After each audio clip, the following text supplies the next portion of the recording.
our internal competitor in Canton, Arkansas. So by closing this road, it would allow us to have those areas, put those facilities in, and continue to bring those jobs and hopefully stay in that growth pattern that we've been in the last few years.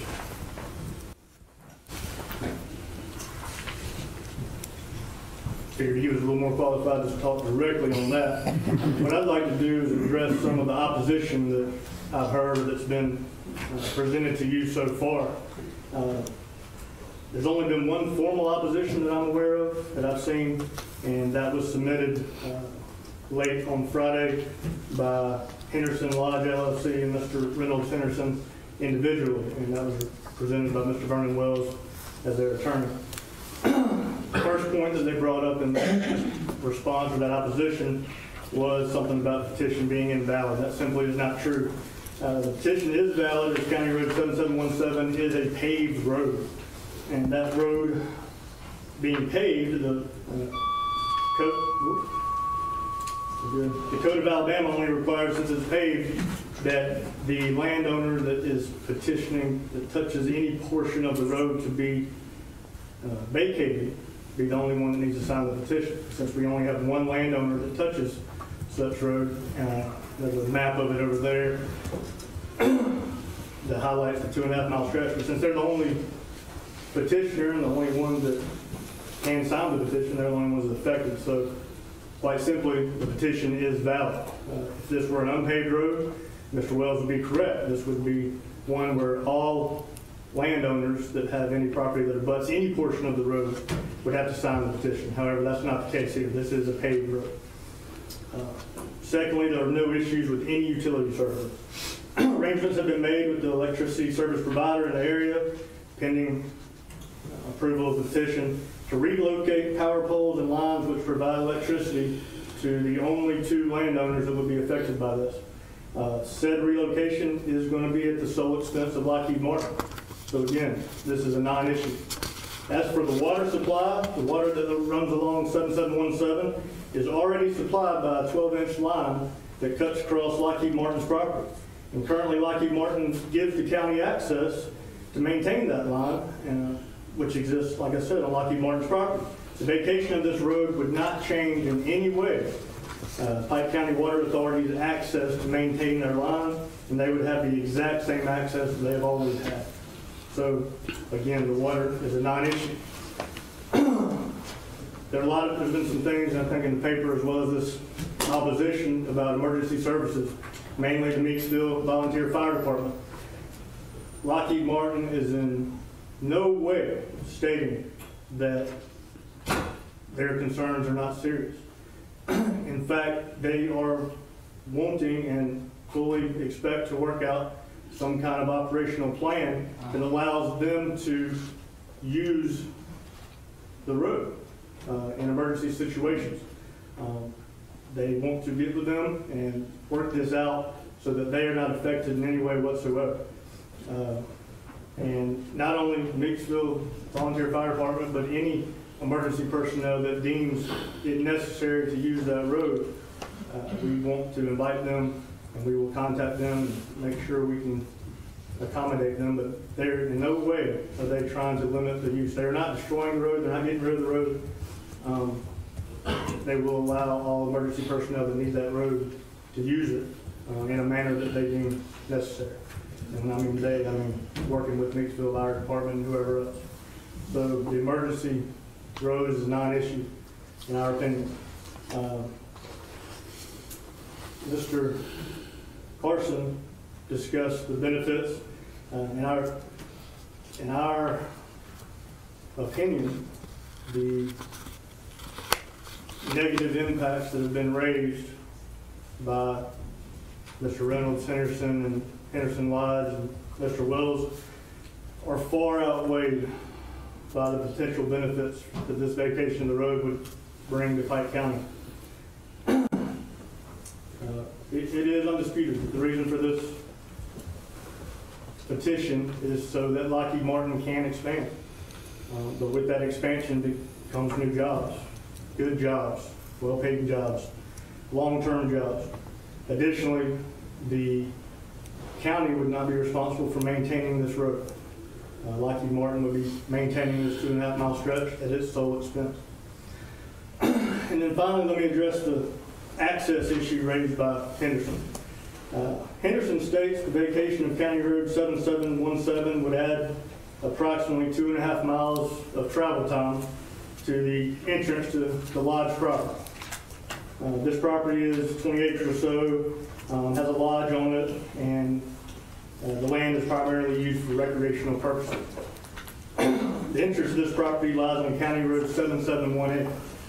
This land does not abut the road. It does abut Lockheed Martin's property, which, by the way, was formerly Henderson property before they sold it to Lockheed Martin. But this entrance is on County Road 7718. And to get to it, you have to go up and around instead of being able to cut right through Lockheed Martin. 2.5 miles of travel time. That could be deemed a small inconvenience should this be, or were this, Mr. Henderson's residence. But it's not. Mr. Reynolds Henderson is a resident of Rosemary Beach, Florida. The other member of the LLC, Mr. Jeremy Henderson, lives in Hawaii. By the way, I think coming from Hawaii, it might actually be about 5 minutes quicker if he cuts through, but that's neither here nor there. Actually, regardless, the point is I would hope travel time for residents of Florida and Hawaii would not be a sufficient reason to deny this petition.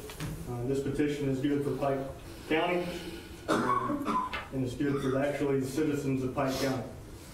I truly think it would be awful to have to inform a potential employee of Lockheed Martin that they aren't going to have a job because of the Henderson's additional travel time to, quite frankly, their adult playground. In actuality, we would not even be having to address most of these issues raised by Henderson that were raised at the 11th hour if Lockheed Martin had given in to the demands made by the Hendersons and just bought the property that they've been suggesting us do multiple times since we filed this petition. And while the sentimental value of the land looks good on paper, in reality, the sentimental value of the land and the serious negative effects that were stated in their opposition, all would have been disregarded by the Hendersons for the right price. I think that's important. Quite simply, this is a good thing for the county and a good thing for the citizens of the county that actually live here. It's ironic that one of the great fathers of our community, Charles Henderson, himself is related to the ones bringing up these issues now. While I never met the man, from what I've been told, I feel quite certain that he would have gladly given up 2.5 miles of travel time to a recreational land if it would advance his community in any way. I hope the commissioners can see that this is a good thing for the county and would approve the petition to vacate road 7717 in favor of Lockheed Martin. Thank you, Matt. Recognize Mr. Henderson or your attorney.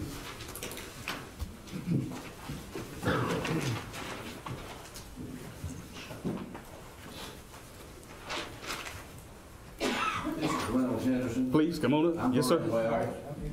Yes, sir.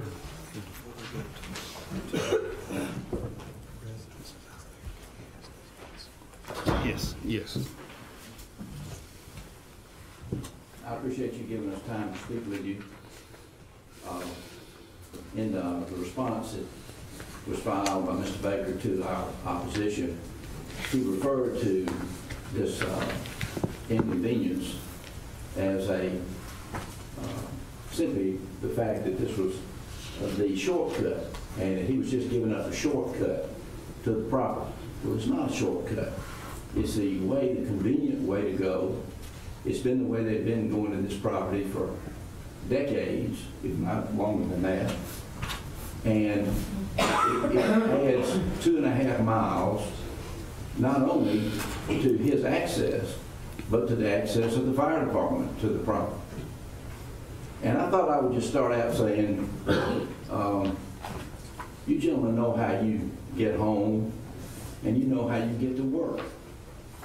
And if somebody said to you, well, look, we need to shut down the public road that goes to your house and the public road that goes to your work, by the way, there's a way we can do it, because the guy that has a property on that road wants to build a new business there that has some safety aspects for the people traveling on the road, and so he wants us to shut the road down. He says we can put some more jobs in there if he doesn't.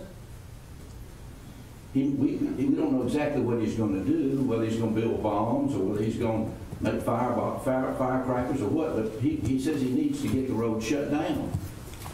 And so we're going to have to vacate the road, and you gentlemen can find there's another way to get to your house, and it's just 2.5 miles further than you're going now. And there's a good way to get to your business, but it's 2.5 miles further than you go right now. But don't worry, you're just giving up a shortcut. You're just giving up a shortcut, so you shouldn't be worried. That's what they're telling us. We're just giving up a shortcut by adding 2.5 miles to the access to Mr. Henderson's property. The law in Alabama, and generally in common law, is that a public road cannot be vacated unless a statute is provided. And in Alabama, there's a statutory method of doing this. But it's recognized that if the landowners that adjoin the road or are affected by the closure of the road show that they are affected, that must be protected. Their rights to use a public road must be protected. And that's what we're here to ask you to do, is to recognize this is a public road. And the petitioners here saying, give us the public road. We need it for our own personal business, to improve our business.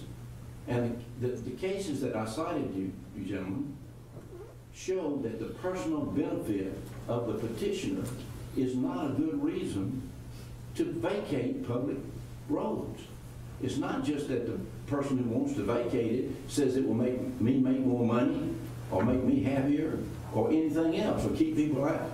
There's no contention whatsoever here that there's any wrongful use of the road presently, any deleterious use, any use of the road that's affecting Lockheed Martin negatively, or that the road is not needed anymore. None of that's made. No contention like that. They say, just for our own benefit, we're asking you gentlemen to give us that road. And that road is 2.5 miles long that they want to give up. It's a 100-foot right-of-way, seems to be about that. That's 30.3 acres of highly developed property that's owned by the Pike County. And these folks here want you to give it to them for nothing. They say, just give it to us for nothing. And what was their justification? That we may be able to get some business. And I thought I heard him say from an internal competitor, which I presume means another Lockheed Martin plant. So they want to say, we want to get it here instead of an internal competitor. And we don't know, is it government business? I guess it is. He said the Department of Defense has regulations. They haven't showed us any regulations. They said we may get contracts. It'll improve our chances to get contracts. Well, how much will it improve it? From 5% to 6%? Do you have any information about that? Do you know what kind of business it is? Do you know what they'll be building out there? Do you know who they'll be contracting with? Do you know what kind of people they're going to be hiring? How many? Are there any assurances whatsoever that have been given to you about any of that? There are no assurances given by anything. They talked to us about giving the fire department access. Where's any agreement about that? Is there any agreement been shown to you all that would give them access? Access would mean that they would, and besides, the statute in Alabama says that public utilities must have the same access as if the property had not been vacated. Well, if you put any restriction on any of the utilities going into that property, then that is not complying with the law. I also want to say that I contend that this petition is not valid to begin with, because it says in the paragraph 1 and 2 that Lockheed Martin is the owner of nearly all of the property, north of the road and south of the road, but of the road to be vacated. Well, if it owns nearly all, then that suggests or it indicates that there's somebody else who owns the rest that it doesn't own. But they're not in the petition. They didn't join the petition. So apparently, on its face, the petition does not include everybody who's required to be in. But if you read paragraph 1 and paragraph 2 of the petition, it says that Lockheed Martin owns only, nearly all, not all of the property. And without the other owners, this is an invalid petition. They talk about the power company's going to make changes, the water company will have access. Where is any of that? I've asked Mr. Jones, the attorney for the county, to give me anything that's been presented to you gentlemen, and I'm certain that he did. But all he showed me was the petition itself. I've seen no agreement with a power company. I've seen no agreement with the water company. I've seen no agreement with the fire department. We've got a lot of good intentions that have been expressed, and maybe some of those could work out, and we could be accommodated in a number of ways. It's been suggested that we're using this as some sort of ploy to get the purchase of the property. We're trying to get something done, and we haven't been contacted or any approach whatsoever made to us about any other means it could be done. If they want to make this a private road, but they're going to maintain it just as it is now, they could give licenses to people who needed to use that road. It would not be a public road, but it would be a private road that individual citizens could have a license to use.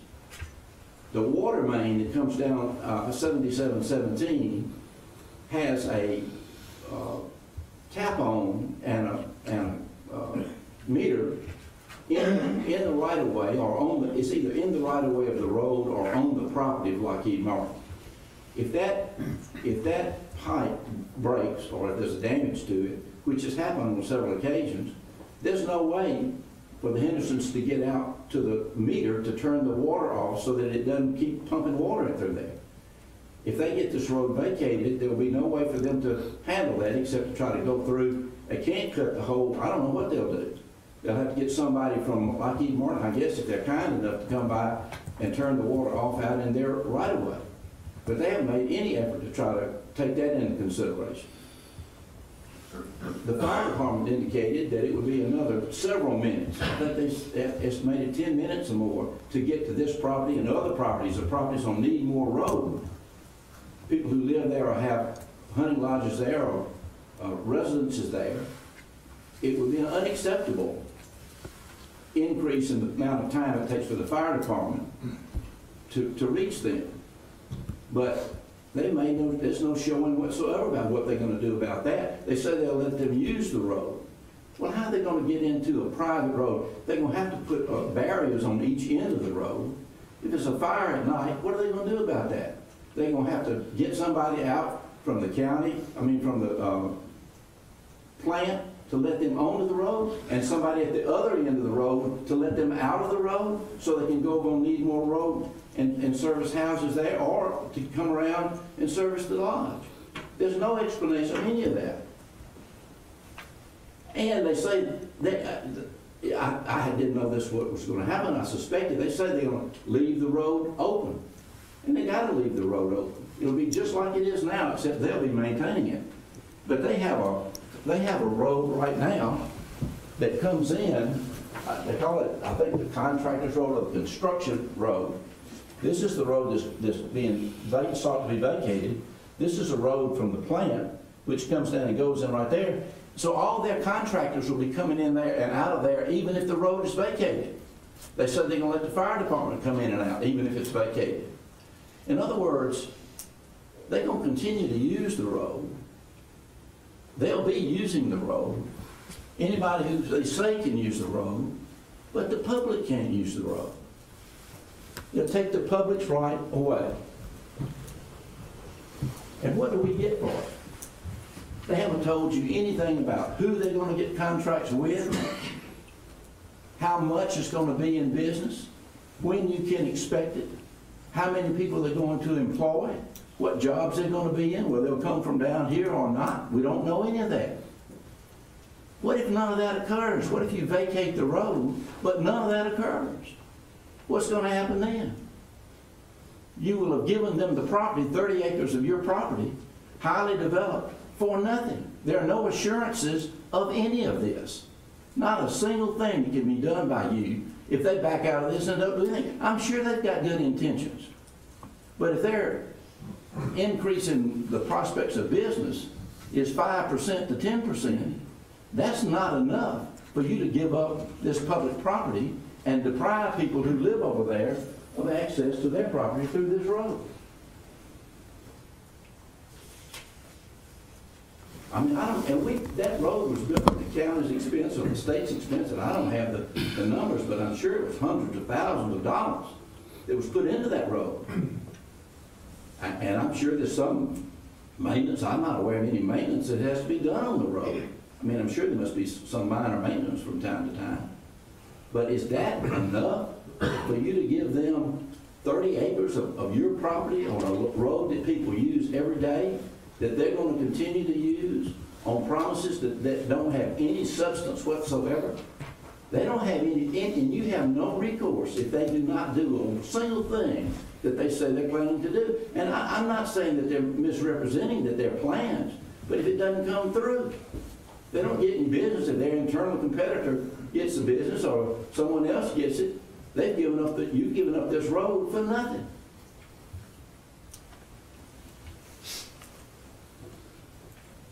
And there are ways that this could be accommodated. But again, as I said, we haven't been contacted by them and said, have you got any problems with doing this? Is there some way we can straighten it out? We can give you a license. Can we give your workman a license so that he can use the road to do some of these things, and we can figure out what to do about the water? But we haven't heard any contact about that.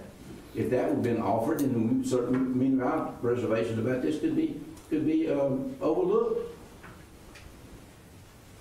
So we say that these concerns are not satisfied. And it's not just the Hendersons, it's people who will need more road, and maybe others. There are a lot of people here. Anybody raise your hand who opposes this thing? It seems like there are a lot of people who oppose it. I hope you will listen to them and what they say. I just talked to Mr. Charles Taylor. Charles. Yes, this gentleman right here, Charles.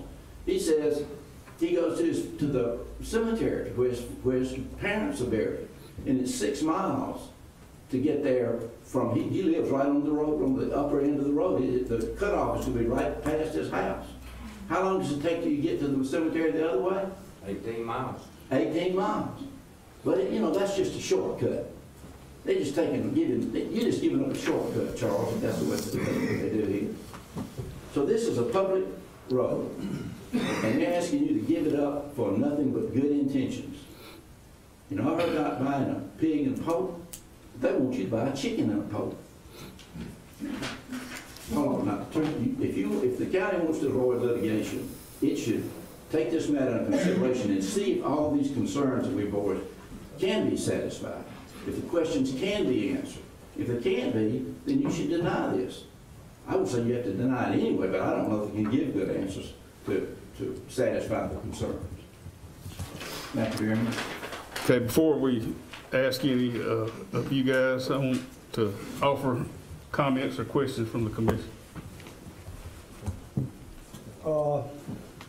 I went and talked to Lucky Morton like a month ago, and moved around and stuff. I was trying to figure out what the fire department had to use to go to the four-way stop, take a right and go to China Grove, whatever. And he took it off there and said 5, 10 minutes. 5 minutes is the most that if you went all the way to the four-way stop sign. But either way, we talked on all different areas. No decision made. We were just trying to figure out where we can work it out. And so, left up to the body. I'm going to listen to everybody what they got to say. Chad? Yeah, Russell, Oliver, that road, 7717, was it paved before Lockheed Martin? No. Okay. That's a little before my time, but my understanding is it was a dirt road, and it was paved with industrial access roads. Is 7718 as well? Yes. So both of those were dirt roads up until they moved there. And so the extra right-of-way that's there now was part of that industrial access project? Yes. The Okay. right-of-way acquisition was part of it. Before that, it was restricted right. Okay.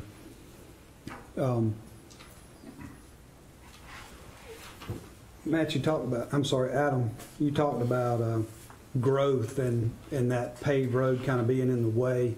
Can you expound on that any? Yeah, so we have to abide by the, I believe it's, I'm not sure, correct me, it's DOD, I think 4145 spec, in which we have to maintain 1,250 feet of interline distance from any public roadways, public utility, and that includes our property lines as well.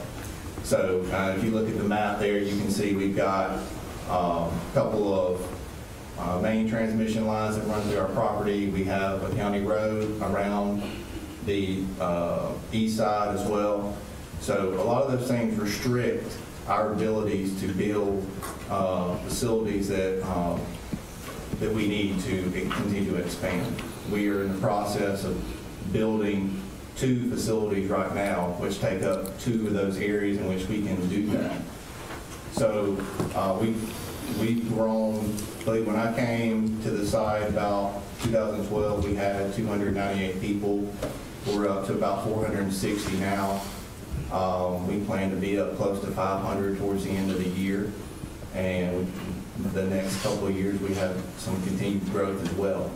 So I can easily state that I can't tell you how many jobs we'll bring. You know, we can estimate we've got 4 main factories. We have about 100 people roughly per factory.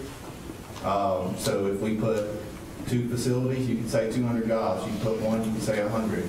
But I can guarantee you, if we don't have room to expand, we will add 0 additional jobs after that. This is a statement. I reached out to South Alabama Electric and Pike County Water Authority today, and they both stated that they had met and come to an agreement with Lockheed on the utility side of the, the not having the use of the road. Both of those were verbal, but both of them were from operating somebody high enough in the organization to know. And I'll follow up with you on who and how I talk to. I'm assuming is what you. Well, and again, if it's a private road, the owner can terminate use anytime he wants to, unless there's some type of permanent license that's granted. And maybe that's something that can be done. Yeah, what I'm saying is these are questions that aren't answered yet. We're here, they've been petitioning for several months, and we still, tonight, they're telling you that we've got verbal agreements about some of these matters. Yeah, now that's why I did not just rely on what I received from Mr. Baker and reached out myself to make sure, because all we can go by is if the manager at South Alabama Electric that I spoke with didn't have an agreement that he felt comfortable with, I would expect him at that time to speak up to me, knowing, because I'm calling for that exact reason. Hey, one of the problems or one of the oppositions we have to this is you guys, so I want to hear straight from you, not from 2 sides that don't have to move a line or don't have to service a line. I want to hear from the people who own the lines and have to maintain them. Now you tell me, are you okay with this? Do you have an agreement, and do you feel comfortable with it? I pose those same questions to Pike County Water Authority and to South Alabama, and verbally, I would probably want to see something too, or have something in writing from those 2. But they both did tell me they were good with it. The other thing that kind of weighed heavy in the questions that I had was the emergency response, and I'm sure we'll have somebody from Meeksville speak. But the last question that I've got that doesn't pertain to that is, Mr. Allen, I'm sure I've got the plat map, and from the best of my ability through what I can map, have we verified that Lockheed does own both sides of the road on that 2.5 mile section? to answer your question, yes, on that part that is showing as being the closed or petitioning to be closed section. And my only caveat to that is anytime you do a title search, and that's the protocol, whenever we get a petition to vacate a road, I've told y'all before, I believe, on this one particularly, the engineer and I get together, he's got his due diligence procedures, I have mine, and one of mine is to check that and see who are the abutting landowners, if more than one, because that would affect the validity of, petition, regardless of what it may say. I mean, if they own it, they own it. Mm-hmm. And subject to there being, and I put this in any title opinion, subject to there being errors in the records of the probate court and the tax, the revenue commissioner's office, my research indicates that Lockheed is the sole abutting landowner on both sides of the road, marked by the big, the section that's to be closed. Okay. So it would, from research I gathered from the courthouse, assuming that is correct, and I have no reason to think it's not. Because Russell and I both went all the way back, and then we brought it to the right of way. Because if you look real close at the map, like he submitted, and we did some follow-up, it looks as if there may be a gap between the intersection of 7717 and 7718. And it indicated there might be somebody else owning that, but it turned out that we went back and found the deeds. Russell found his records on the industrial access stuff, and it is a firm intersection with no other property owner. So I think Lockheed is the sole abutting landowner, as would be required. That's the threshold criteria it must first meet. Okay, that's all I got. So, Commissioner Harris. Both sides have good points, and as tonight, I think we as commissioners, we need to get our heads together and decide what we're gonna do, along with our attorney and our engineer.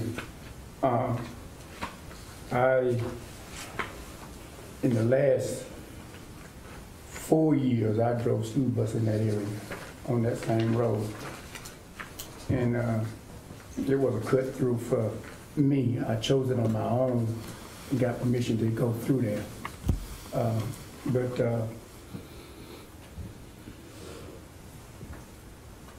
either way that I went was the same timing that I went on the school bus. So I just chose that road because it was a better constructed road. Commissioner Johnson. Questions for Mr. Wells and Mr. Baker.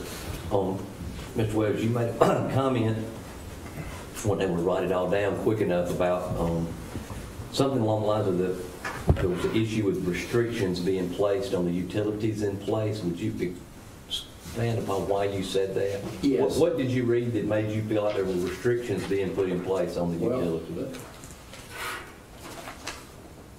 The statute, which authorizes a vacation of a public road in these circumstances, concludes with this: entities with utility lines, equipment, or facilities in place within or crossing a road at the time of vacation shall have the right to continue to access, maintain, extend, and enlarge their lines, equipment, and facilities to the same extent as if the vacation had not occurred.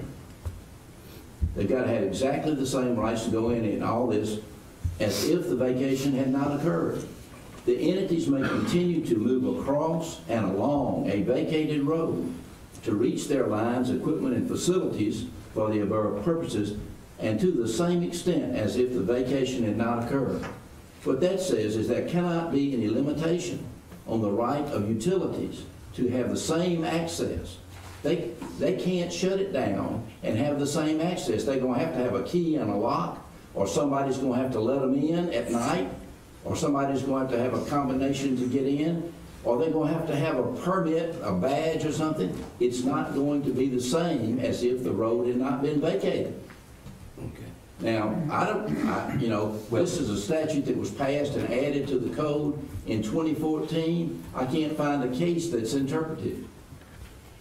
But it's, yeah, what you're speaking to is just a utility easement. Whether it's on the side of a public road or running through private property, the utility holder has to have an easement to maintain and upgrade that. That's right. And access. Yeah. As if it hadn't been vacated, as if it was a public road.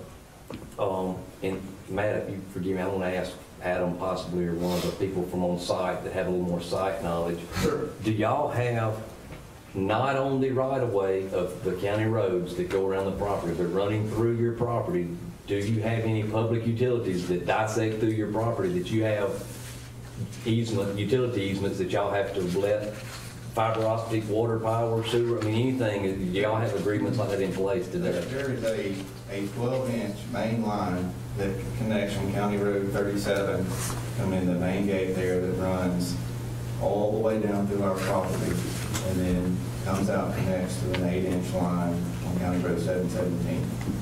So the Water Authority has that is their line. They maintain everything to do with that line. Is that an Alabama power line that dissects through the side? Yeah. South Alabama. Electric. And they've got a power easement that they can ingress and so I'm just having, and let me ask both these questions. So any new utilities that would be affected by this vacation, and that's something I guess we got to have a conversation about, but you making the assumption I am that you're going to just extend, as in any property real estate sale or transaction, I mean that the utility easements would just be extended out to include what's currently in the right of way of the road. Is that right? Mr. Johnson, yes, that's correct. One other thing to add, there has been some discussions about access to the property and on-call support. We have 24-hour coverage security, multiple security officers, 7 days a week. So there would be no downtime waiting for someone to drive in from a remote area or another part of town to access gates. Let me read through these notes real quick, Chairman. Say that again.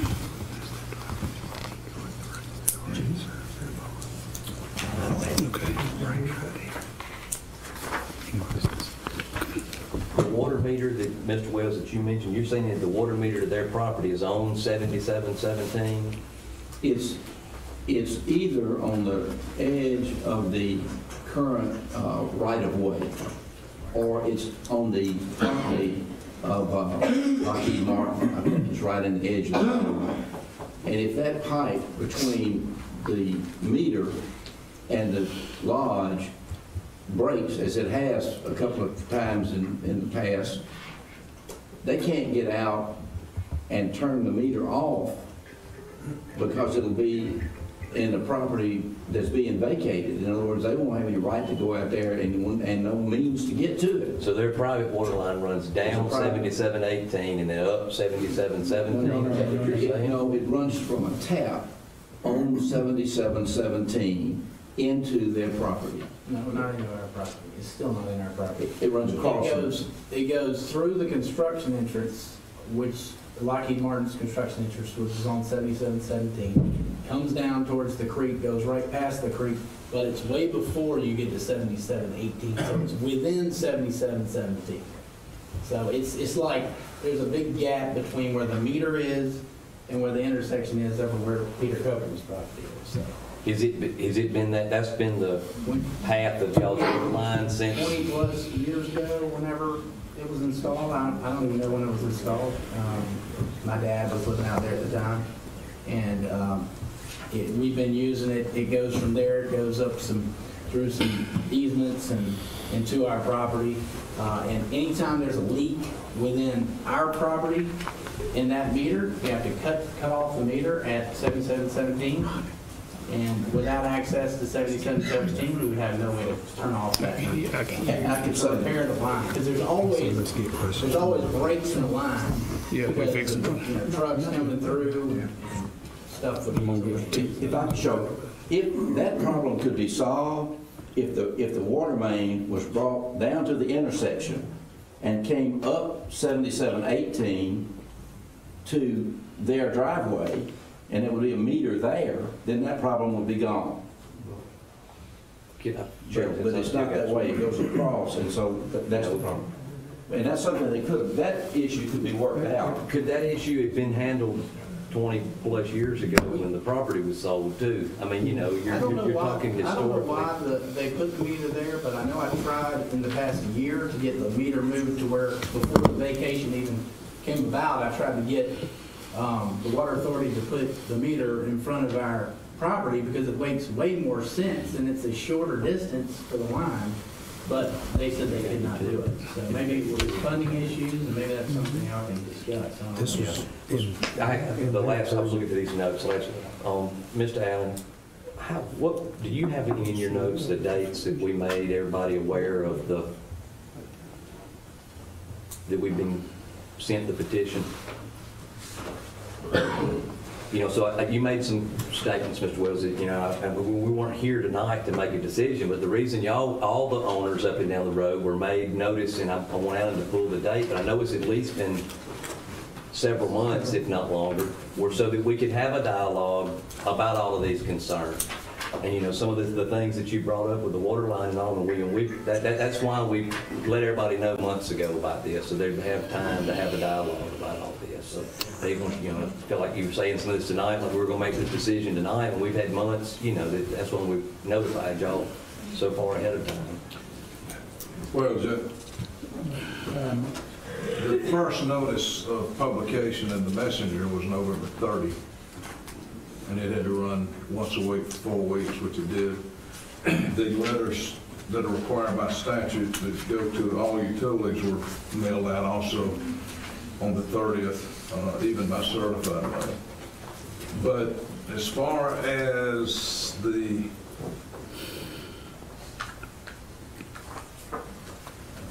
first, I guess, formal receipt was, and then due diligence started, and then there was some communication with Vernon back in August, about mid-August. That's what my record indicated. I have any other questions, Jerry? All right, Alan, could you step up here a minute, you and Harry?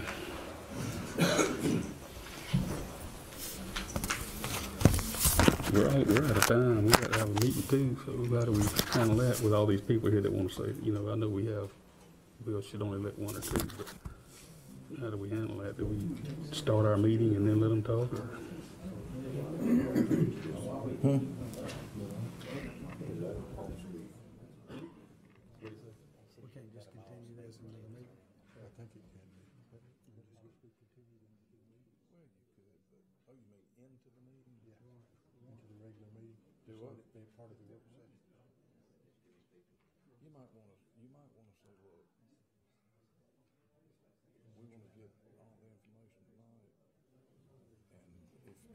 Everybody's here to speak. We recognize a couple of you for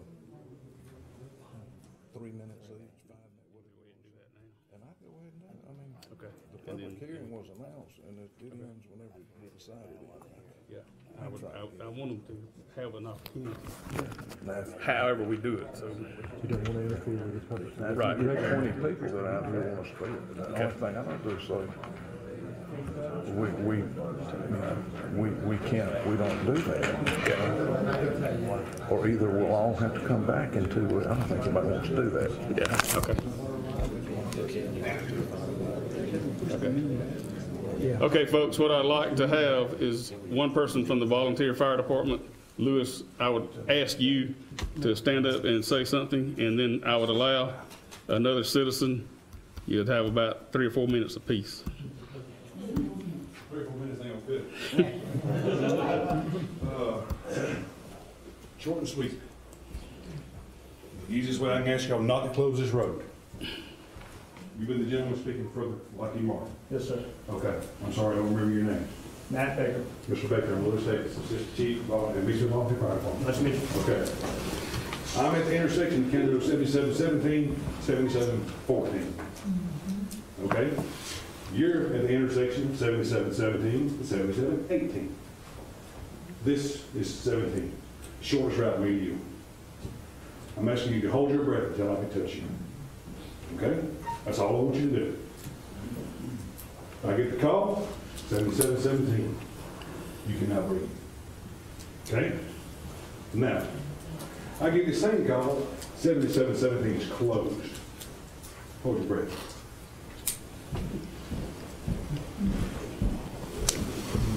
I'm hoping I'm making my point. Yes. Yep, because it's 18 miles. And this is what we got to do to get back to the intersection of 7717 and 7718. Excuse me, Jim. Sure is, it's 18 miles. You may breathe for yourself. Get that other way, just a shortcut.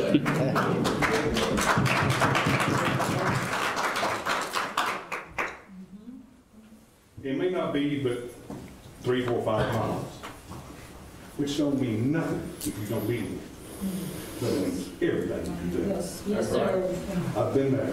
Yes, I've sir. watched mine burn to the ground because the city of Detroit didn't make it. Been there, done that.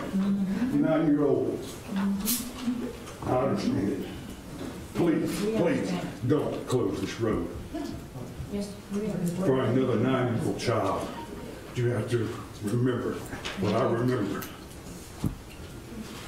I beg God every day for me to be able to forget things. Please, don't close this road. Can I respond since I entertained your? Yes, sir.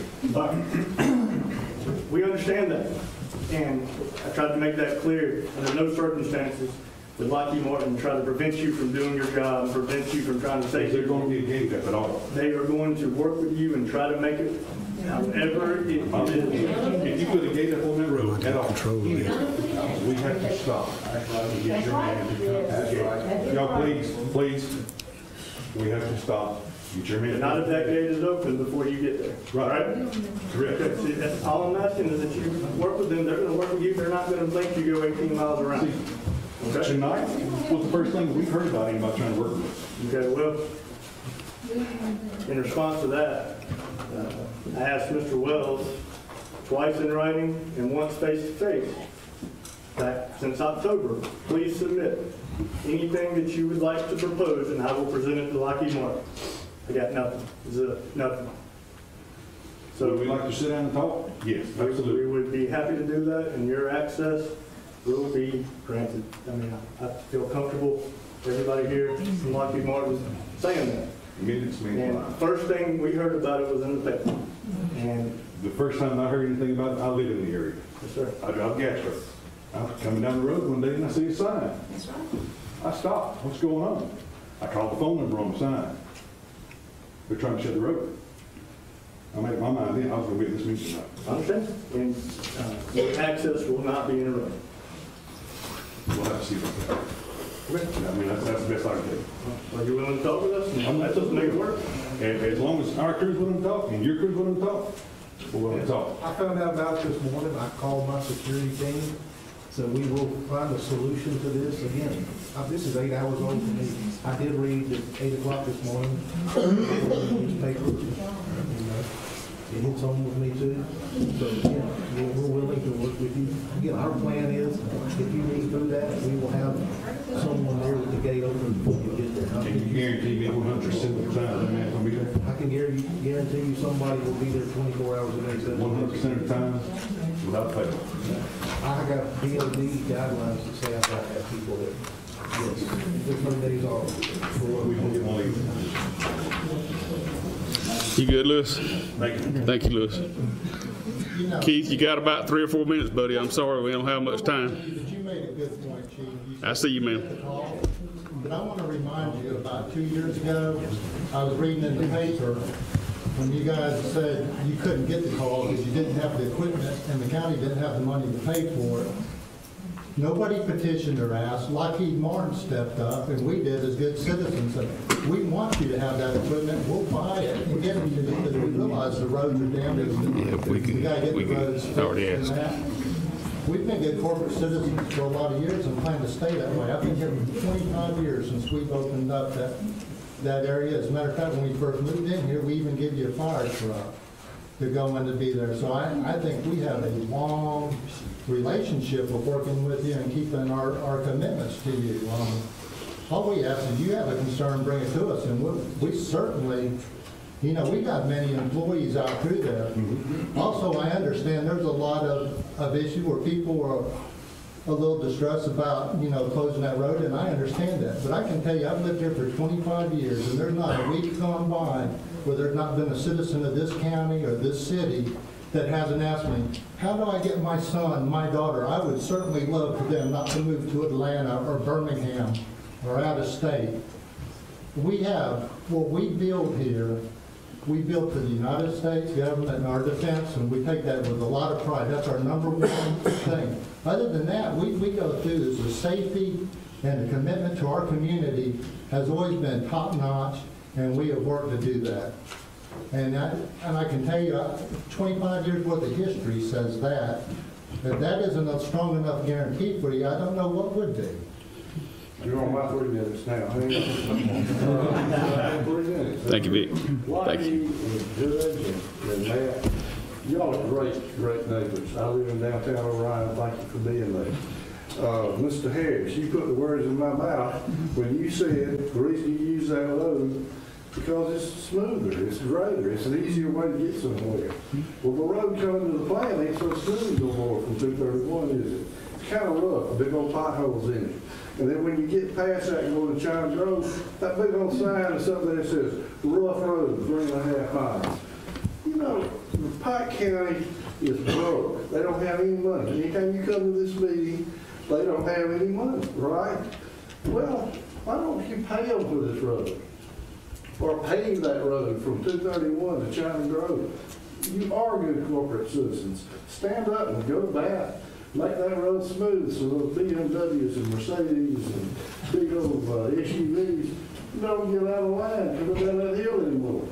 You know, and the state trooper has been stopping people going 80 miles an hour from the plant down the road. You know, you don't need those big old holes in the road anymore. You just smooth that out. That's my 3 minutes. Thank you so much. Thank you, Keith. Y'all are great ladies. Come on, man. I'm Darlene Mosley Lee. We own the land next to y'all. And I went down to the county department. Nobody notified me or asked or sent us anything letting us know. I just happened to see the lock sign, which has now been taken down. I went to the county down there and asked for a map. They showed me, and well, they weren't for sure, but they showed me that you're going to put the fence halfway across the frontage of our property, is what they showed me. And that ain't going to happen. Land that would be illegal for them to do that. Well, we have a lot, all our land has all road frontage to it. And it was right up from the thing where they were showing me where the turn is there, is where the line is supposed to go across. And that would cut off half of our road. They need to address us, not That's simply a mistake on somebody else's part, but that is not going to happen. All right, you're talking about, and this is hearsay, but I have been told, I have a lot of friends that work in Lockheed. Y'all are going to put a gate up there. Y'all got to, for security reasons. Are y'all going to go out and open the gate for this lady if she's going down the road? Are you going to go down there and open the gate for this gentleman here if he's going down that road? Okay. You're blocking a public road. It is called a public road. You're talking about redoing the power line. Where are they going to run? Just because your big corporate company's coming in, they're going to be overland. It ain't going to run across our property. No. And it's not going to run across anybody else's property down there. You're cutting off my hay man and my hay man. These two people cut hay on my property. They come from both directions. This man's just down the road from me. He cuts hay for me. Mr. Jack cuts hay for me. You're cutting them off and making them having to go extra long around. You're interfering with our farm, our hay farm. All right, you got a water line that comes across, it comes down below our place on your property, right? Suppose we wanted to go down there and develop that property, all right?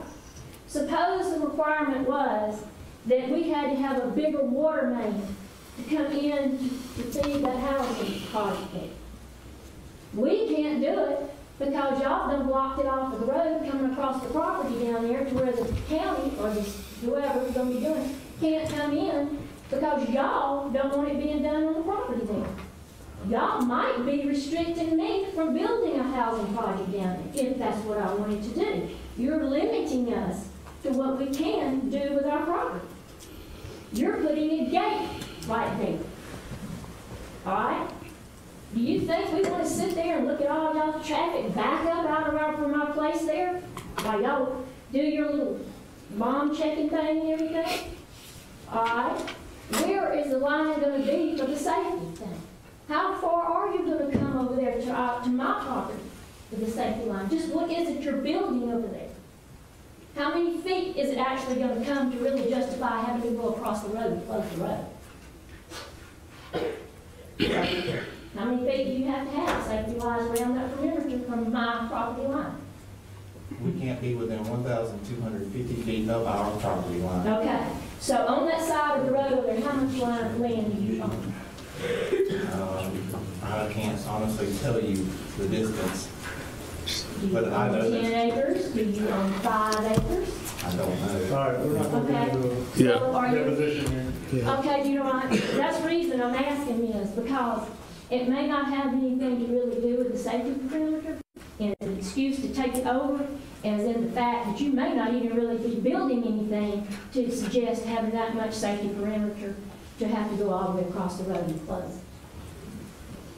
That's what I'm getting at. That's why I'm asking. All right. I guess I'm not, maybe not be tracking with you. In other words, you've got to have 1,000 and something feet. Yes, totally. Okay. Yes, ma'am. So what you're saying is you're going to come all the way across that road within 1,000 and something feet from my fence line. I'm not saying that at all. There you go. There you go. Okay. We're going to have to stop. And Peter, do you want to say something? I do, and I Okay. thank y'all for allowing me to say something. And I think I can keep you entertained for a little longer than 3 or 4 minutes. I know y'all are busy. And I thank y'all for showing up here today because y'all own the road. Yes. And Lockheed Martin needs the road. I can quote their newspaper article just like Mr. Attorney down there did. Let me put it right up here for you. It says this section of road runs through the company property and vacating it will allow the Lockheed Martin Pike County operations to remain competitive when being considered for expansion opportunities that have the potential of bringing well-paying, long-term jobs to the community for years to come. Now that's a mouthful. I want to dissect this a little bit because that's all I get out of it is the words. Competitive. Who does Lockheed Martin compete with? Lockheed Martin's a $36 billion defense contractor. I made a mess out of this, but I went back and corrected it because I want to be truthful. $36 billion a year, and the next competitor is Boeing at 27. Not much competition there. And after that, it falls off dramatically. General Dynamics, Raytheon, Northrop Grumman, they share our defense. When somebody tells you that Lockheed Martin is in the business of defending the United States, what about these other companies, these competitors of theirs? They are also in the defense contracting business. I know of several areas where missile and fire control operate. No, they're not in, the headquarters is in Bethesda, Maryland. Their per capita income, $58,000. Every man, woman, and child in corporate headquarters is making $58,000 a year. That's pretty strong.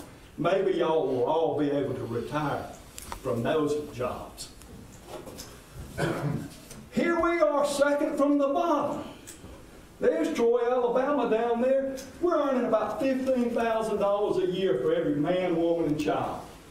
I believe I heard y'all mention Camden, Arkansas. They're the very bottom, right? $13,000 a year. Excuse me, East Camden, Arkansas. Let me tell y'all about East Camden, Arkansas, because I've done due diligence also. East Camden, Arkansas is a real nice place. It used to be part of Camden, Arkansas. Right across the river in 1944, toward the end of World War II, the Navy put a munitions depot. It did great to the end of the Korean War. And at that time, Shoemaker Naval Depot closed its doors. Brown and Root, a very big contractor in the United States, from Texas, with ties to Lyndon Johnson, the President of the United States. Brown and Root, with the help of the county of Waukeeta, Arkansas, and the city of Camden, developed this abandoned naval depot into a huge defense contractors industrial park. They put in an 8-mile test range for missiles. They put in an extensive railroad network, underground bunkers, specialized buildings, a great place to be a military contractor. So how did they wind up at the very bottom per capita income of all the locations that Lockheed Martin does business? The Cold War ended in the 90s. I know this is a lot of history, but the truth is, these guys only work for the taxpayers' money. Do you not follow the national debt? Do you not feel like one day there will be a correction? The very first thing that you're going to cut when there is a correction is Department of Defense, because they're the largest tax-funded branch of our government. I like Camden, Arkansas. Tommy Tuberville was born there. You know, he was a coach at Auburn, and I think they beat the University of Alabama about 6 times in a row while he was a coach. Warren,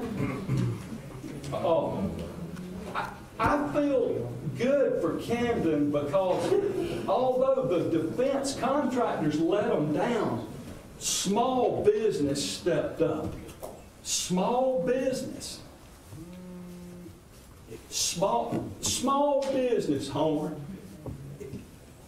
Half of the United States gross domestic product employs half the workers in the United States. Small business. Now you can bank on small business. They'll save you. Corporate America, they might be headed for Bethesda, Maryland.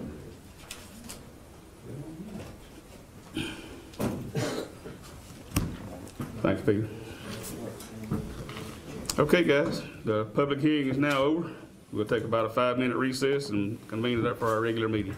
Nobody else gets to talk? That's it. We are out of time.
Troy Cable Security Wi-Fi doorbell camera allows you to answer the door from your smartphone when you are at home, at work, or on the go. When a visitor presses the button, Troy Cable Security sends a live video feed to your smartphone so you can see, hear, and speak to the person at your door. With the doorbell camera, you can have your porch light turn on automatically when it detects motion at night to create the appearance that someone is at home. You can view video clips so you can always know who stopped by when you are out. Troy Cable Security. You love them, protect them.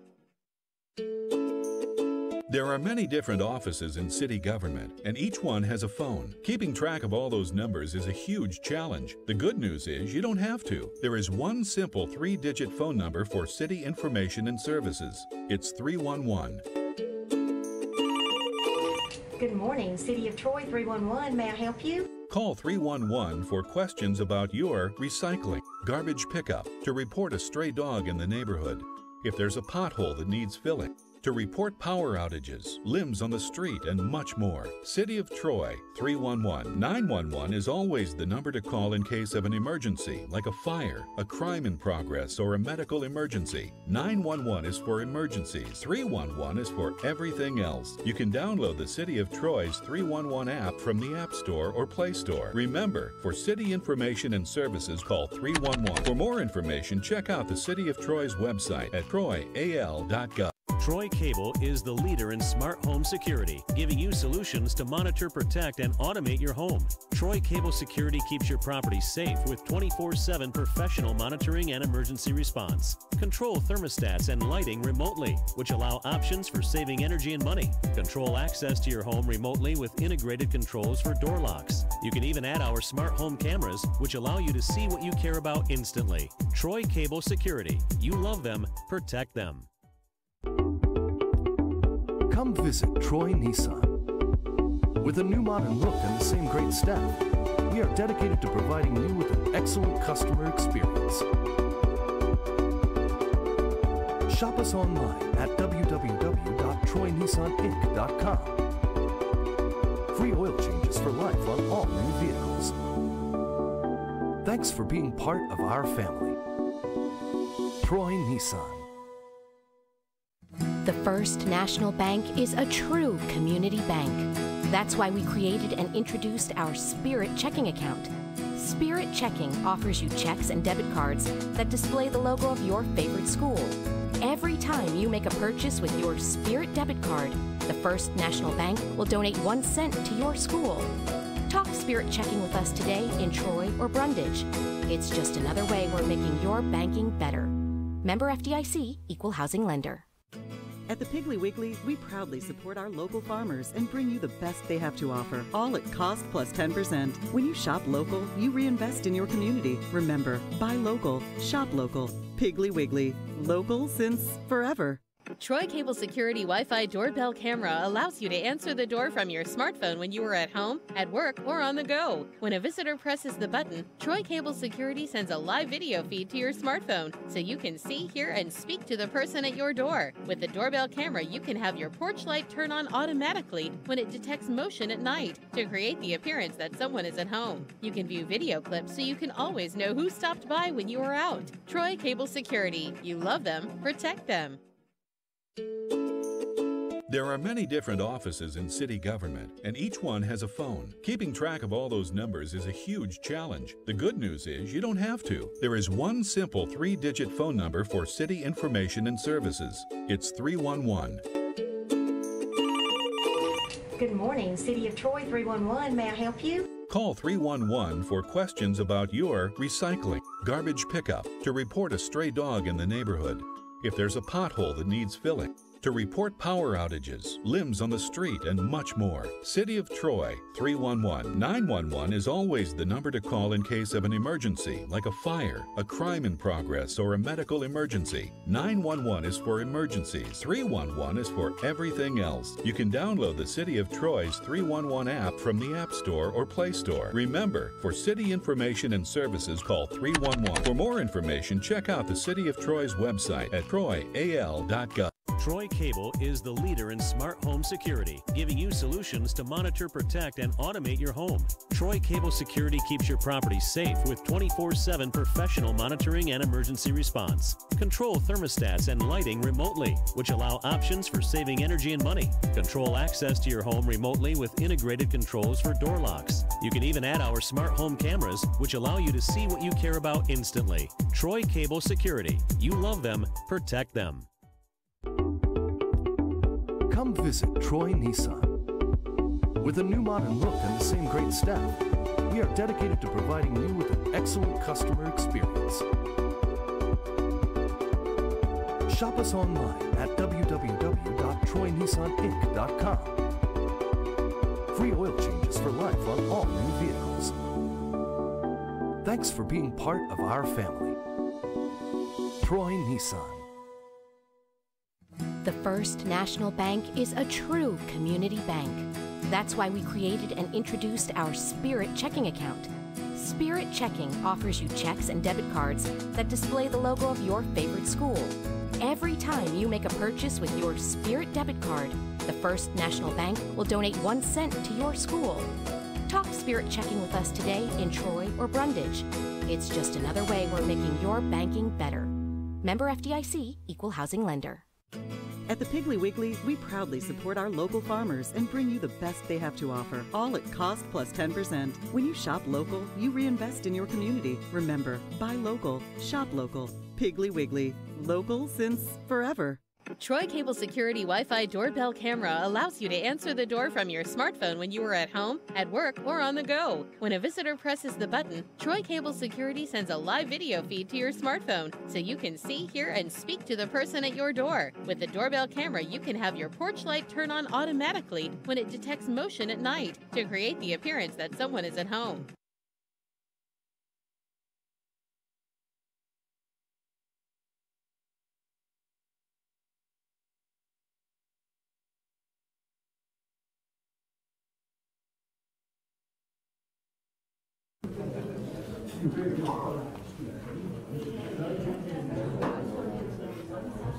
Harry, would you say our invocation?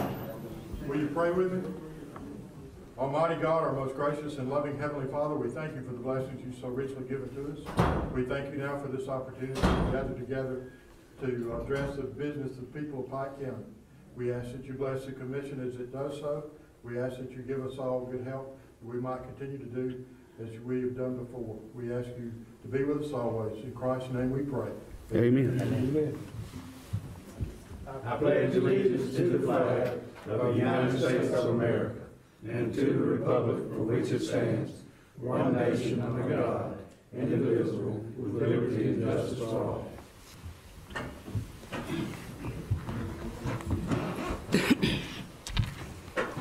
Let the record show that all commissioners are present. From our public hearing, I overlooked Mr. Charles Childs. Mr. Childs, I'm sorry. We were out of time. I now will allow you to speak, sir. Thank you, Mr. Holman knows where I live. Some of y'all might. I'm the last homeowner that lives on 7717 where it's going to be closed off. I'm the last one. I know for Mr. Henderson, they say it's 2.5 miles inconvenience to close it. My parents is buried on Nemore Road at Williamsburg City Church. It's 6.3 miles. If I go out my driveway, turn right, go down to the dirt road, turn right. It's 6.3 miles to the graveyard. If I have to go out, turn left, and go out there and turn right, go turn right on Lockheed Martin Road, it's 6.3 miles just to get to 7718. I mean, that's a big inconvenience. I know Lockheed Martin's helped the county. Personally, they ain't done nothing for me. A lot more traffic on the road. I was there for Lockheed Martin. I've been there since 1986. That was all the dirt roads. Somebody coming down the dirt road, they was coming to see us. Now, 200-mile-an-hour traffic, back and forth, all during the day and night. I'm so close, I can hear every announcement they make over the intercom system. All day and night. Every time they key the intercom system up, I'll be sitting on my front porch and hear. I mean, my driveway. You didn't ask Mr. Wright. The road was level with my property. They come in there and cut the road down 20-something feet. I signed an easement given the county, 0.2 acres, to build my driveway, with a promise they was going to pave it to the top of the hill. That was, how long has that road been paved? 27, 28 years? I spent thousands of dollars keeping my driveway where I can get up and down. Because it never was paved. It still washes to the day. I still have to go out there and grade it. I'm getting old, I'm feeble, I'm not able to do stuff like I used to. I mean, I'm looking at it as a monetary disposition for me, not just the inconvenience. Gas is high. I live paycheck to paycheck. That is expensive.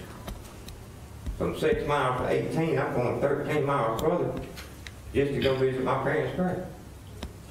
And I got family lives in Nedmore too. I work on calls over in Nedmore. If I leave to go to China Grove to work on somebody's car, if I leave and go down there, 7717, 1718, and what's that little dirt road that cuts through off of it? I can't remember that county road number. I mean, it's nowhere over there. If I go the other way, it's 10 miles. And then somebody else, like they mentioned, that road is rough going in Lockheed Martin Wayne interest.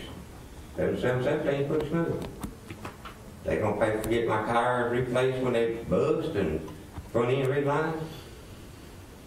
No. I mean, that's just what I got to say. It's just, I felt like my tax dollars to pay the road. County should just give it to them. You know, and like somebody else said, I know y'all broke.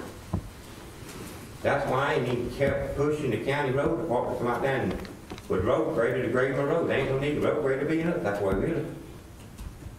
I went and bought a tractor to grade my own driveway. But it's county property. I mean, y'all actually own the property. And I can show you pictures of my driveway if you want to. I mean, it's just amazing.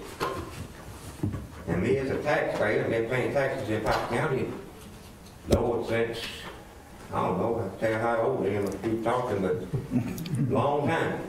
And I ain't never asked for much. That's what I want to say. I don't agree with it. I won't ever agree with it. I mean, that is a public road. Lockheed didn't own nothing on the side I'm on. So the last, 10 years, maybe not? They bought that property on that side there. Why didn't they buy some more property on the other side? If they want to expand, they don't own that much on the south side of the road. Mr. Child, we appreciate you. Thank you for coming and saying what you had to say. Sorry I missed you at the beginning of it. So. We'll go on with our regular meeting. Approving of the minutes from the January 8th meeting. So moved. Motion by Commissioner Barron. Second. Second by Commissioner Johnson. All in favor? Aye. Any opposed? Motion carries. Approving of claims. So moved. Motion by Commissioner Harris. Second. Second by Commissioner Johnson. All in favor? Aye. Motion carries. Engineers report. Mr. Chairman, we just have one item tonight, that's personnel. Under that item, we have two separate, one recommendation and request. We have handed a memo out to you like this, should be right there in front of you, with a recommendation for hiring 2 part-time operator 1. And that information is detailed there on that memo. And then in your agenda package, you have another memo in there from us requesting to advertise for 2 full-time positions. Mr. Chairman, Go ahead. I would like to take those separate, the part-time. I make a motion for part-time, 2 employees. Okay. Chairman, I second that motion. Commissioner Harris has made a motion to accept the 2 part-time employees, and Commissioner Barron has seconded it. All in favor? Aye. Any opposed? Motion carries. On the second one, Mr. Chairman, Yes, sir. I make a motion that he can advertise in-house. Okay. That For the Superintendent. Yes, sir, and the other one, just general. General. Okay. Advertising. Okay. So we have a motion by Commissioner Harris, seconded by Commissioner Wright. All in favor? Aye. Any opposed? Motion carries. Okay, that's all we have tonight. Questions for the engineer? Go ahead. You and I need to get together and go to State Road and visit with some folks. The people up there have been working on a petition similar to what Commissioner Wright's, some of his people did out towards Banks with the speed bumps and stuff. And we need to get together for this week, out and ride up and meet with them and pick it up. I want them to show you kind of what the problem is on site, and then just give me more to get to do that this week. But thank you. Commissioner Barron. Russell, I just want to tell you how much I appreciate the hard work the road department, you had the hard work you, the road department, did over the ice storm, being out working in the road, and Herb Reeves and Chris Dozier. I want to thank y'all as well, and our sheriff's department, all the first responders for being out on the road. Well, I'm glad you said that, Commissioner. Let me read this that Harry had prepared for us to thank all of these folks, because we did have some snowfall here, and it's an inconvenience to us because we have to put people out there in it to try to open roads and maybe save somebody that's went out and shouldn't been. But they put themselves in harm's way, and they do it a lot. And we want to make sure that you understand how much we appreciate the things you do. The road department, EMA, Chris Dozier and E911, y'all keep us informed on all things. And a lot of times it's just a matter of this road's closed, and 20, 30 minutes later sometimes the road's open again. Now sometimes it might be 2 hours. But whatever it takes to get the road open is what these guys do. Volunteer fire departments are also part of this. These guys go out of their way to make sure we are safe, and we want to make sure we take our time and say thank you to all of you. So thank you. Thank you. Go ahead. I was on 7708. I decided I would drive out there on the double bridges before we get on the other side of the Clue Town. And it was a disaster for a little while. And they was out working, and in fact, Mr. Chairman, I called you about it. Yeah. It looked like the harder, the more salt we put out, the harder it froze, and then you got some sand out there. That kind of solved the problem. I guess we go have to do a conception of both. Because salt melts and the sand kind of dissolves some because it'd be real slick. Once it melts, it's turned right back around and freeze. And I like to bust my, you know what, walking from the bridge on the asphalt, trying to get back to my truck. And so, and a lot of people did take precaution. They wasn't as, we had the guys on the bridge out there trying to fix it. And they did a good job when out there on 7708. I'll pass it along. All right, thank you, Russell. EMA? All right, brother. Questions for her? Thank you, her. Appreciate it. Alan, you got anything to add today? On commissioners' reports, does anybody else have anything? I have something that I wanted us to discuss, and it's agenda organization. And what I'm talking about in specifically is for a department head that brings something to us, we shouldn't have to suspend rules to act on things that have to happen. You know, we did those things because we sometimes would try to put our own agenda through, going through that way. But I think that now we're at a place to where we can allow Harry or Russell or whoever, when they bring us something, that it's a needed something that we got to have anyway. So we shouldn't have to sit here and suspend rules every time to make decisions on things we're going to make a decision on anyway. Whether it's yes or no, it doesn't matter. But we got to make a decision. That's what I want us to talk about. If you have reservations about it, let us know, or just tell us how you feel. Commissioner Harris. Mr. Chairman, in that new agenda pack that I proposed 2-3 years ago, I thought that's where it was supposed to be, but we got away from you know, where we reorganize the agenda on the agenda. But I don't think Alan has read it up, and that's the way it's supposed to be, but we as commission just got away from it. Okay, well, I just want us to make sure we, you know, and we won't vote on it tonight because I've just brought it up. We'll let it follow along and continue business at the next meeting. But if you have dialogue you want to share about this, share it. Yeah. Yeah. Chad. So, and I just want to make sure I understand what you're talking about. So my understanding of the things coming on the agenda this time and going through is so that there is ample time for, you know, obviously with a road vacation and stuff, there's more advertisement. Right. So, Right. But so the public has an opportunity to digest what we're doing, make comment on it, let us know how they feel. Right. So I don't want to do anything that takes away their ability. We don't either. So I mean, and I understand what you're saying because that's been one of the things that I've had a hard time. Why do you suspend the rules for this and not for that? Or? Yeah, coming to kind of a firm understanding of why sometimes we decide. I don't like suspending the rules on anything unless it's, you know, something that can't wait. So I mean, I don't disagree with what you're saying because we got to do business, and sometimes it's a month before they can act on something. Right. But my question would be, I guess, after all that speech is, how are we going to differentiate what is something that we need to take action on? Some of it's pretty cut and dried, and something we need to allow comment for. How would we delineate those? I don't know. You got any suggestions? Just my thought, and of course, the thing that to remember is this is your agenda, and certainly anything that's addressed by this commission is the business of this commission to determine what that is. But I think what the chairman's talking about are those ordinary mundane things that come through.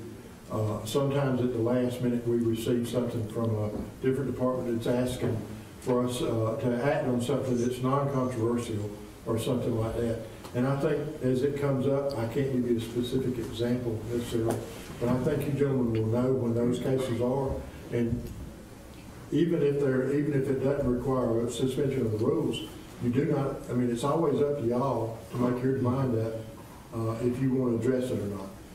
There's nothing that you will ever take a vote on that you didn't want to have to take a vote on. As an individual, maybe, but as a commission, the body of the commission could decide. And one of the things I might be talking about is stuff that we have to do every year that we don't get back in time. Bank accounts that have to be on there. But we didn't have it in time when the agenda was prepared, but we got it Friday or Monday, you know, and the prepared agenda was ready Wednesday. Yeah, those kinds of things are the things I'm talking about. Hey, I totally agree, but we've had that we've already got into a situation this year where what was an emergency one meeting somehow was not an emergency the next because of the whims of the commission changed.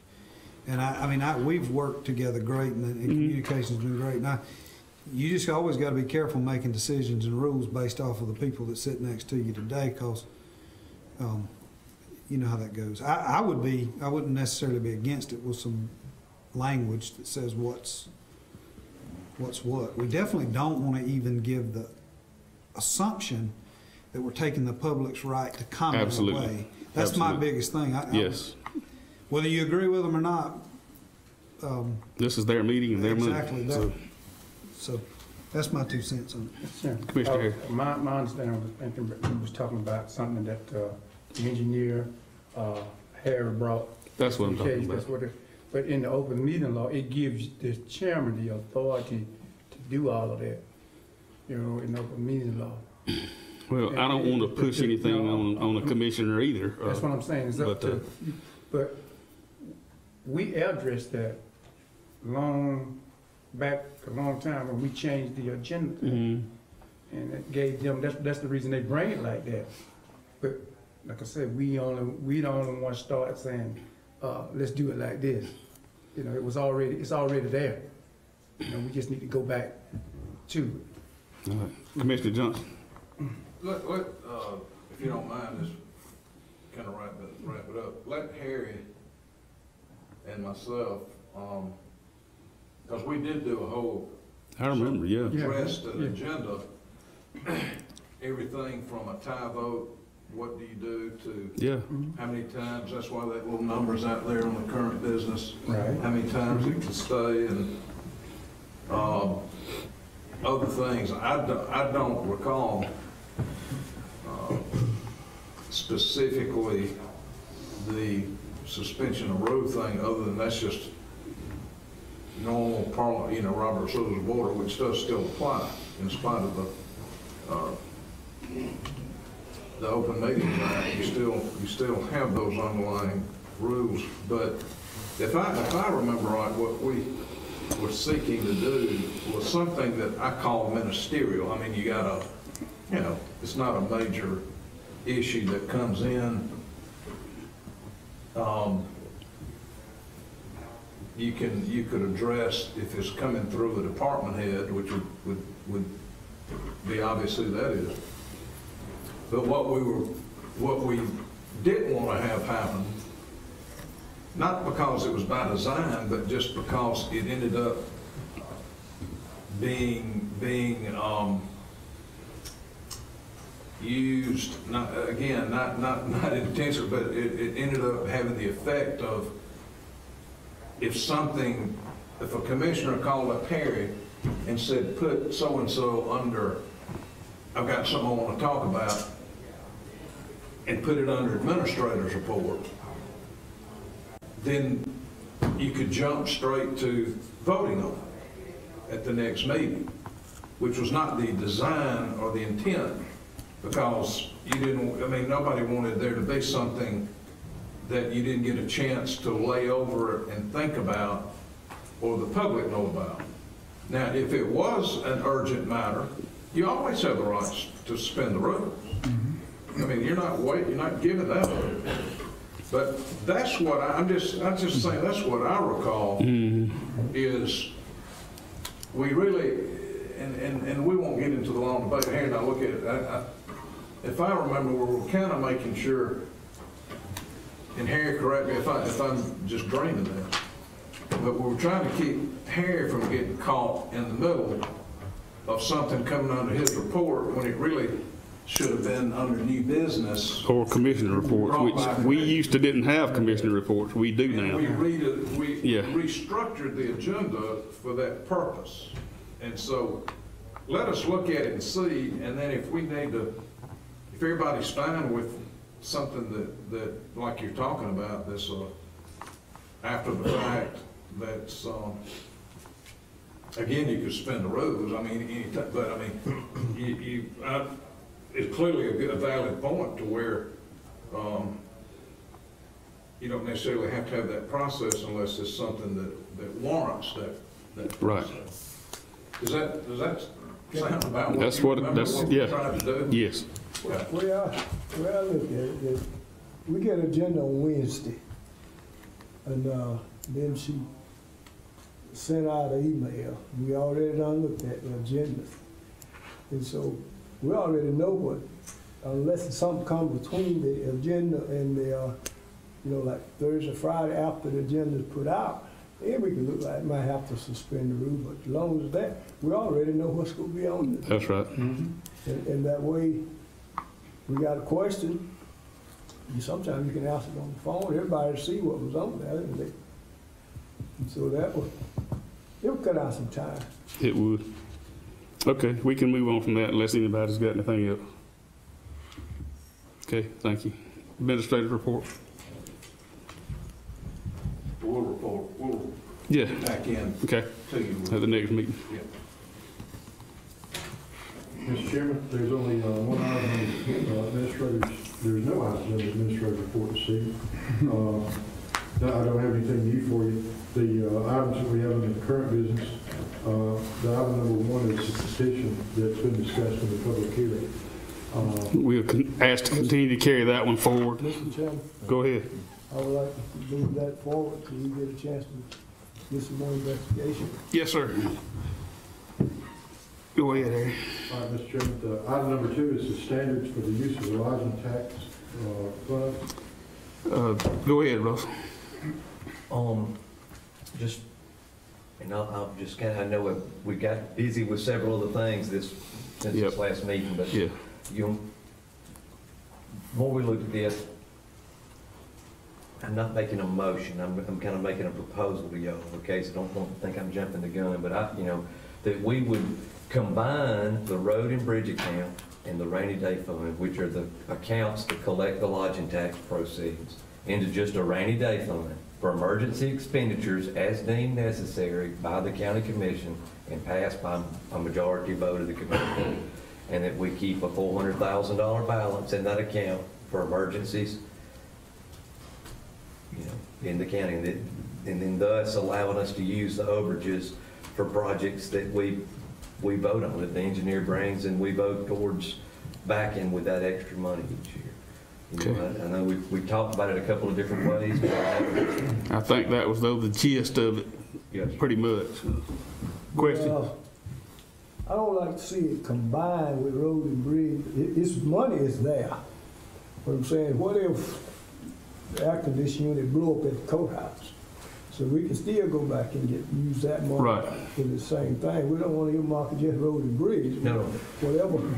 That's not what I meant, though.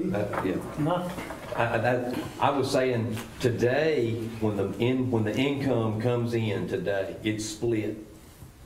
And part of it goes into a road and bridge fund that can only be spent for that, and part of it goes into a rainy day fund. But then when you look back, and I'd handed them out at the last meeting, the minutes of that meeting from several years ago, it even further earmarks those funds to what they can be spent on under road and bridge, et cetera, et cetera. What I'm saying is just take the lodging tax, forget how it's accounted for today, but take that revenue and just put it into an account, one account. So let in there. Yeah, but it's split what it can be spent on. And what I'm saying is just take all of it, $400,000, and say anything that the commission, a majority of the commission vote on as an emergency, whether it's economic development, whether the motor went out, the only motor grader we got, you know what I'm saying, that we vote on what is an emergency, that account has to be kept at a $400,000 balance. You know what I mean? But that way, because here's the thing, let's say the way it is today, only half of that money can be spent on something other than a road and a bridge. Well, what if it was something so major that half of the $200,000 wouldn't cover it? We'd have to change the rule. If something happened at the courthouse that was $225,000, we'd have to change the rules to spend $25,000 of the part that's currently earmarked road and bridge emergency. You know what I'm saying? It would just give us a little more leeway to deem, like we've talked about even tonight, what is this emergency? I mean, an emergency is something that's immediate that we don't have a way to pay for. You know what I mean? And, so I wasn't saying trying to earmark it like that. That answer your question, Commissioner? Yeah. Okay, you got anything? Chad? Not on that. Commissioner Harris? Anything else, Russell? Okay. So you have a motion? I would make the motion that we use the rainy day money, the lodging tax money, in an emergency account that holds an account balance of $400,000 to be spent for emergencies as deemed by a majority vote of the county commission. Okay. And if the proceeds we use on road and bridge projects, the overages of that $400,000 a year is brought forth by the engineer. Okay. A second. Have a motion by Commissioner Johnson and a seconded by Commissioner Barron. All in favor? Aye. Any opposed? One opposed. Motion carries. All right, Mr. Chairman, I believe the commission's already addressed the engineer's proposal for personnel, so that only leaves the one item on the agenda, item number 4, which is not available for vote until later in the month, I believe. Okay. The next meeting. Yes, sir. I think that's, I don't think we have the affidavits. The affidavit correct. Okay. Completed 30 days last year, so it will be the next meeting. Okay. Any questions for Harry? Thank you, Harry. Anything else need to come before the commission at this time? Our next scheduled meeting is February 12th. Closing comments, Commissioner Wright, Mr. Barron, Mr. Copeland. I'll echo what y'all said about the weather. It's when all of us are trying to figure out, and most of the citizenry is trying to figure out what they're going to get and what they're going to do if the power goes out. We got a group of guys that are getting their cold weather gear on and trying to figure out how they're going to keep us safe. And that goes to, you know, E911, EMA, road department, sheriff department. I mean, it goes on and on, volunteer fire departments. And, you know, we can't say thank you enough for those and to those guys for what they do and how they do it and their willingness to do it. And I know meetings like tonight, especially early, there's a lot of emotion in the room. And, you know, that's the first real big item we've had where this many people have come since I've been here. I wish we could get that kind of participation at our normal meetings. Because, I mean, that item is important to a lot of people. But people would be amazed if they came and saw how many items that they would be equally as interested in had they known they were going on. And we're talking about agenda moves and changes, and we're doing all that for the right reason. There's no, I'm not trying to say that, but part of that is because, you know, the general public's lack of interest, seemingly sometimes they are interested, but and I think that's where one of the things we've been working on over the last year, or supposed to be working on, and we've got kind of wrapped up in a lot of other things, is a better communications policy. McKinsey has stepped up and moved forward with that a little better than I was able to do, and she's working with Mr. Harry and some others to try to make that better, starting in the next couple of months. So we hope we can get their communications out a little better. Thank you, Chad. Commissioner Harris. Yeah. Commissioner Johnson. I'd echo Commissioner Barron's statements about the good job the road department did. I got out even 2 days after the storm in some other counties around here, and they looked about like Pike County's roads looked at 6 o'clock in the morning. It snowed, so y'all did an excellent job, or to be commended for what you did. You know, on another note, looking at the meeting tonight and the public hearing, you know, there was some of these questions arose over the past week or two, and some discussions about, you know, who'd been informed and who'd been talked to, and how had we evaluated some of these things. You know, there was a comment made that, you know, in the past, the county had not been proactive about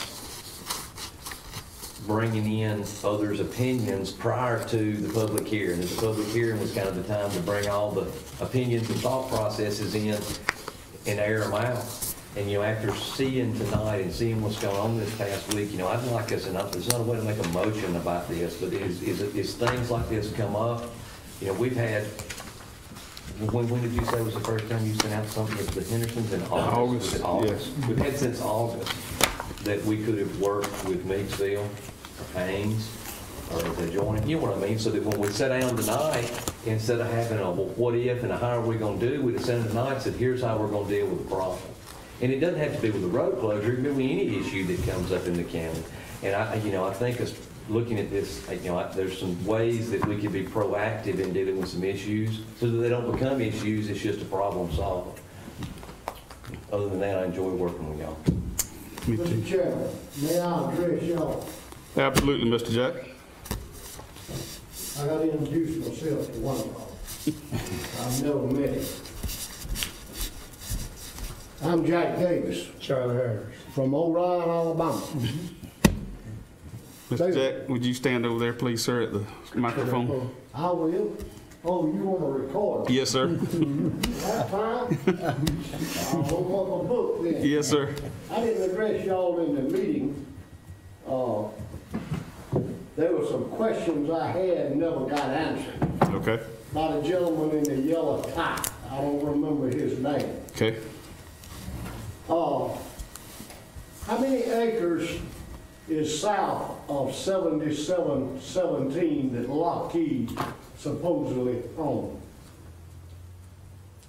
Okay. All right. They never answered clearly about your jobs. and the pay scale. Now,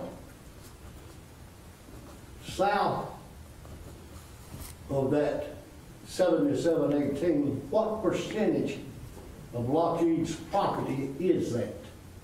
You mean 7717? 7717, I'm Okay. sorry. Yes, sir. All right. Now, according to that, on the pedestal over there, there's quite a bit of northeast of the big power line. What percentage of that? Why can't they develop it?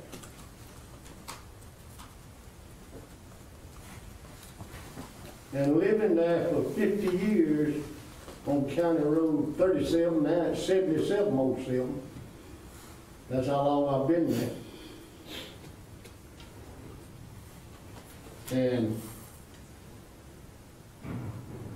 it's, in my opinion, and the way the contour of the land, the south portion of that partial south of 7717 could be wetland,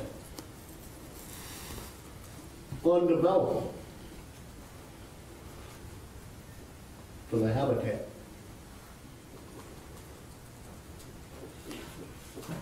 And I raise food, about 3 million pounds of poultry and beef per year.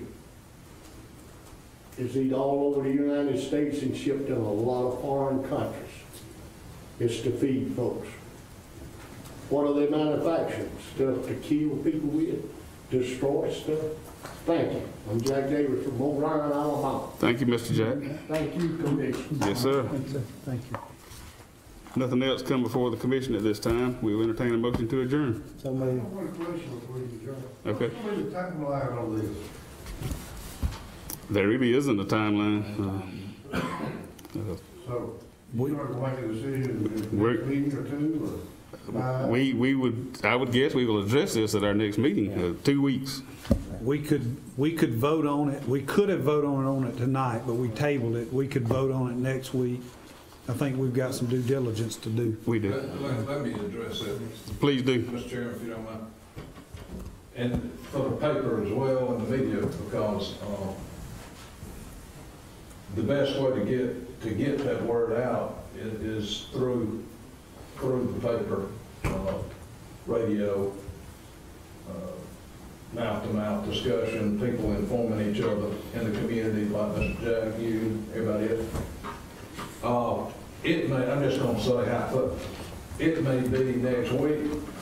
There's enough information, enough questions have been answered. We don't need to take any more time. It could be, there is no time. It could be March before they decide. And when we say next week, we mean next meeting, right? It'd be the second Monday in February is our next meeting, right? Right. So, we're going to talk to everybody that would be affected. We'll be talking back with the petitioners because there are some questions raised that didn't get answered. We didn't get information. I've been in contact with both lawyers just to provide information, so it'd be full transparency. But I've got some follow-ups to do with Vernon, Mr. Wells, Reynolds' attorney, and then I'm interested in the Meaksville Fire Department scenario and what they how they go about addressing that, because they agreed to meet with them and water lines, and I mean, there's all kinds of things that we need to get some more information on, and so.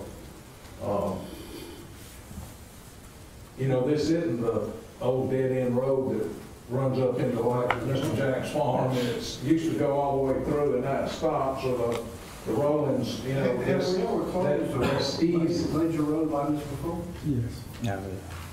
Where was it?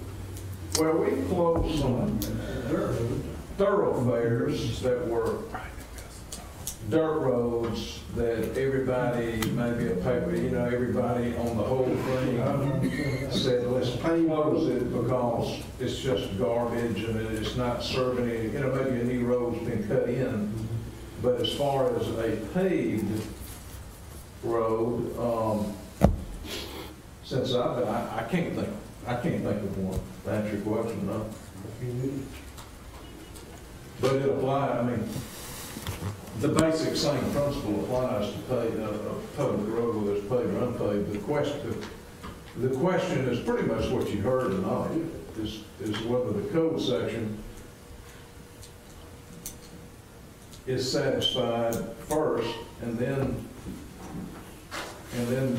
a county commission, just like a city council. If this was a city road, this would be down in the city hall. Same law, but the county commission will end up having to make a discretionary decision. But it may be more. That's what I'm saying. We don't have there is no statutory time. It's just when we're done, at no point we're wasting any more time. Let's make a decision, move on. That's whenever that'll be, but we'll get the word out. It's really nice to be paid by that. Everybody knows. Can I say something? Absolutely. Well, 6 men up there have got to satisfy the 30,000 voters of Pike County. That's it? That's it. It's y'all's decision. That's right, sir. Don't run off, Mr. Jack. Yes, sir. All right. I'll entertain a motion to adjourn. So moved. Motion by Commissioner Barron, second by Commissioner Harris. We are adjourned by Robert's rules. I'll tell you what they have tried, right here.